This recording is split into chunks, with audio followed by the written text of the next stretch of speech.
ಎಲ್ಲರೂ ಸೇರಿ ಈ ಹಬ್ಬವನ್ನು ಯಶಸ್ವಿಯಾಗಿ ಆಚರಣೆ ಮಾಡಬೇಕು ಅಂತ ಹೇಳಿ ನಾವು ಆಯೋಜನೆ ಮಾಡಿರ್ತಕ್ಕಂಥದ್ದು. 22ನೇ ತಾರೀಕು ನಾನು ಹೇಳಿದಾಗೆ ಧಾರ್ಮಿಕ ಕಾರ್ಯಕ್ರಮಗಳನ್ನು ಪ್ರಾರಂಭ ಮಾಡೋದರ ಮೂಲಕ ನಾವು ಮೊದಲನೇ ದಿವಸದ ಕಾರ್ಯಕ್ರಮವನ್ನು ಪ್ರಾರಂಭ ಮಾಡ್ತೇವೆ. ನಮ್ಮ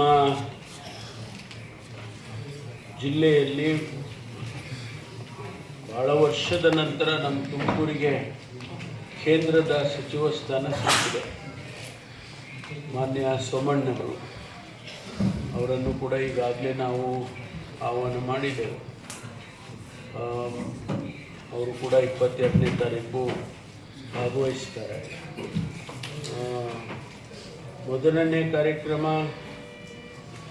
ನಾನು ವಿವರವನ್ನು ಕೊಡೋದಕ್ಕಿಂತ ನಿಮಗೆ ಈಗಾಗಲೇ ಕೊಟ್ಬಿಟ್ಟಿದ್ದೇವೆ.